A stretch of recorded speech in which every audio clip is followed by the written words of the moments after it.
outbreak that was first reported in central China in December 2019 has now traveled around the world, infecting and killing people throughout Asia, the Middle East, Europe, and eventually landing on American shores. Well, as the WHO urges countries to step up testing their citizens for coronavirus, the UK government appears to be adopting a different approach. You should ideally wait 3 days from when you first got symptoms to when you carry out the test.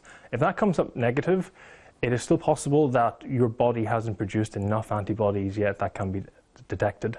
So in that case, you're best to wait and further 2 to 3 days and repeat the test.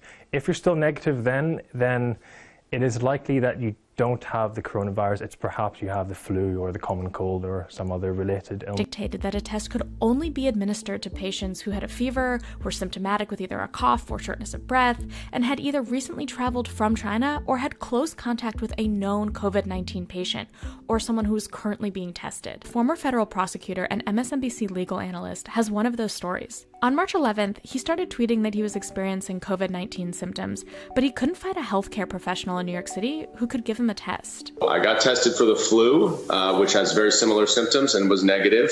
I got a full viral panel to see if it was anything else. That was negative. And once that came back, I was told by the New York Presbyterian Hospital that I had to go home and self-quarantine because my symptoms were not bad enough to be admitted into the hospital. And unless you're admitted, you don't get a test. I finally just wouldn't take no for an answer, and I drove at 5 in the morning to Connecticut to get a test that came back positive. And his isn't the only example. Op-eds are popping up detailing the trying experience of attempting to get a COVID-19 test in some major US cities. These testimonials illustrate the fact that there are simply not enough tests to meet the demands of the scared American public.